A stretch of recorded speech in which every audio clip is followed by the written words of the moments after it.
నిజంగా మీకు దళితుల మీద ప్రేమ ఉండింటే మీకు ఈ రోజు ఈ పరిస్థితి వచ్చిందేది కాదు.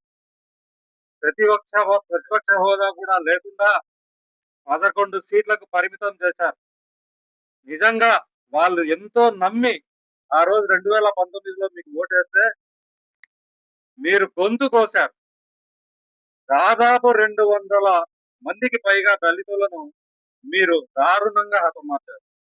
దళితులు ఎంతగా ఊతకోత కొట్టారో డాక్టర్ సుధాకర్ గారైతే ఏమి, డ్రైవర్ సుబ్రహ్మణ్యం గారైతే ఏమి, డాక్టర్ అచ్చెన్న గారైతే ఏమి, ఇన్ని దాడులు వీళ్ళ మరణానికి మీ ప్రభుత్వము కారణంగా ఆ రోజు మీ ప్రభుత్వం కారణం కదా. నిజంగా ఆ రోజు డ్రైవర్ సుబ్రహ్మణ్యంను మీ ఎమ్మెల్సీ హతమార్చి డోర్ డెలివరీ చేస్తే మీరు కొద్దిగా కూడా బాధ్యత రాహిత్యంగా ప్రవర్తించి మళ్ళీ అతనికి ప్రమోషన్ ఇచ్చి అతన్ని పక్కన వేసుకొని ఈ రోజు ప్రెస్ మీట్లు పెడుతూ వైసీపీ తరఫున మీరు చేస్తున్నది అరాచకం కదా.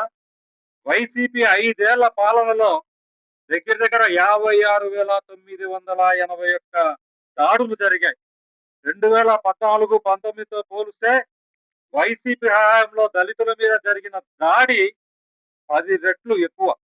ఎస్సీ వాళ్ళ 27,000 కోట్లు, ఎస్టీ వాళ్ళ 5,000 కోట్ల సప్లాన్ నిధులను మొత్తం 33,000 కోట్ల నిధులను దారి మళ్లించి అన్యాయం చేశారు. దీంతో దళిత యువకులు, దళితులు ఎంత ఉపాధి పోగొట్టుకున్నారు, కోట్లాది రూపాయల బ్యాంక్ సబ్సిడీలు పోగొట్టుకున్నారు. తెలుగుదేశం కూటమి ప్రభుత్వంలో చంద్రబాబు నాయుడు గారి మీద నమ్మకంతో దళితులకు చంద్రబాబు నాయుడు గారు అయితే న్యాయం చేస్తారనే నమ్మకంతో ఈ రోజు చంద్రబాబు నాయుడు గారిని అత్యధిక మెజారిటీతో మళ్ళీ అధికారంలోకి తీసుకొచ్చారు. అలాగే అన్నమయ్య జిల్లాలో గాలివీడ మండలంలో జవహర్ బాబు అనే ఎండిఓ గారు ఆఫీసు తాళాలి లేదని అక్కడ ఉన్న వైసీపీ నేత సుదర్శన్ రెడ్డి అనే వ్యక్తి ఆయన్ను కొట్టలేదా? ఆయన అనుచరులు అతని మీద దాడి చేయలేదా? కుర్చీల్లోంచి కింద తోసి పిడుగుతూలు కొడితే రాష్ట్ర ఉప ముఖ్యమంత్రి పవన్ కళ్యాణ్ గారు వచ్చి వాళ్ళని పరామర్శించలేదా? అది చేసింది వైసీపీ వాళ్ళు కాదా? దళితులను ఎవరు కొడితే, దళితులను ఎవరు చంపితే వాళ్ళకి మీరు పార్టీలో ప్రమోషన్లు ఇవ్వడం లేదా? ఇవన్నీ నిజాలు కాదా? నిజంగా దళితులు ఇంకొకసారి జగన్మోహన్ రెడ్డి ప్రభుత్వానికి కానీ వైసీపీ పార్టీకి కానీ ఓటేసే పరిస్థితిలో రాష్ట్రంలో లేరు. ఒక 15 ఏళ్ళు 20 ఏళ్ల పాటు కూటమి ప్రభుత్వానికి మీరు మద్దతు ఇస్తే రాష్ట్రం దేశంలోనే ఆదర్శమైన రాష్ట్రంగా మిగులుతుంది. ఎన్నో ఇప్పటికే ఈ 2 ఏళ్ల పాలనలోనే ఎంతో మంది నిరుద్యోగులకు ఉద్యోగ అవకాశాలు కల్పించారు. డ్రైవర్ సుబ్రహ్మణ్యం గారిని, తాడిపత్రిలో పనిచేస్తున్న సిఐ గారిని, కోడికత్తి డ్రామాలో మీరు 2019లో అధికారం లేకొచ్చేదానికి ఏదైతే ఉపయోగించుకున్నారో కోడికత్తి డ్రామే శ్రీనివాసును 5 ఏళ్లుగా జైల్లో పెట్టి చెయ్యని నేరానికి జైల్లో పెట్టి వాళ్ళ తల్లిదండ్రులను వాళ్ళ కుటుంబాన్ని కష్టాలు పాలు చేసింది మీరు కదా. ఇలా కోనసీమలో అంబేద్కర్ జిల్లాని కులచిచ్చు పెట్టి భారీ కుట్ర పన్ని మత విద్వేషాలు కానీ కుల విద్వేషాలు కానీ రెచ్చగొట్టే పని చేసింది మీరు కాదా. కరోనా సమయంలో డాక్టర్ సుధాకర్ ను ఆత్మహత్య చేసుకోవడం చనిపోయేదానికి వైసీపీ ప్రభుత్వం ఆ రోజు కారణం కాదా. కరోనా బాధితులకు అన్యాయం జరుగుతుంది, బాగా చూడమని చెప్పి అతను సలహా ఇస్తే అతన్ని మానసికంగా హింసించి అతని మరణానికి కారణం మీరు కాదా. చిత్తూరు జిల్లాలో మద్యం రేట్లు అడిగిన పాపానికి అతన్ని చంపిన ప్రభుత్వం మీది కాదా. చంపిన నాయకులు వైసీపీ వాళ్ళు కాదా. వరప్రసాద్ అనే వ్యక్తి ఇసుక దండా గురించి ప్రశ్నిస్తే ఆ రోజు శిరోమండనం చేసి అతన్ని అవమానించింది మీరు కాదా.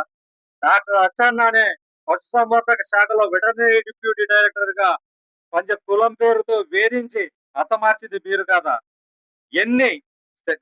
కేంద్ర ప్రభుత్వం ఎన్నిసార్లు మీకు వార్నింగ్ ఇచ్చినా కూడా మీరు చేసిన పనులకు దళిత మహిళల ఆత్మగౌరవంకు భంగం కలిగించే కేసుల్లో ఆంధ్ర రాష్ట్రాన్ని మీరు నెంబర్ 1 స్థానంలో ఉందని ఎన్సీఆర్బి రిపోర్ట్ సృష్టి చేసింది నిజం కాదా. నెల్లూరు జిల్లాకు చెందిన ఉదయగిరికి చెందిన దళిత యువతి అనూష హత్య చేశారు. జగన్ రెడ్డి సొంత నియోజకవర్గమైన పులివెందులలో దళిత మహిళ నాగమ్మపై హత్య జరిగితే కనీసం మీరు స్థానిక శాసనసభ్యునిగా పరామర్శించడానికి కూడా వెళ్ళలేదు.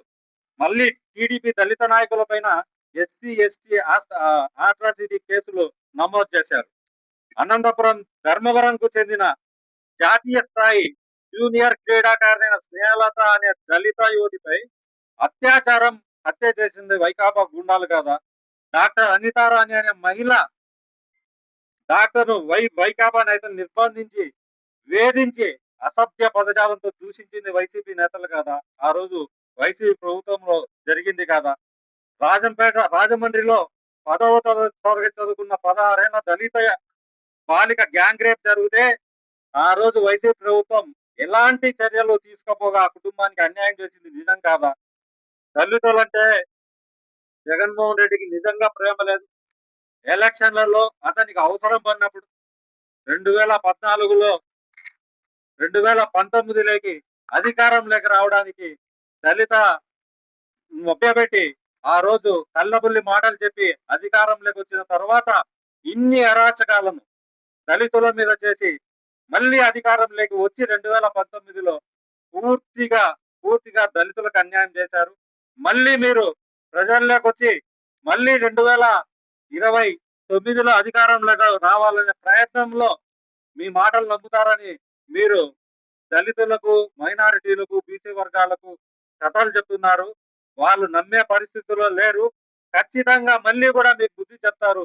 ఈసారి ఇప్పుడు జరిగిన 2024లో మీ పార్టీకి జరిగిన అవమానం కంటే 2029లో ఇంకా ఘోరమైన అవమానం ప్రజలు మీకు ఆపాదిస్తారు ఖచ్చితంగా.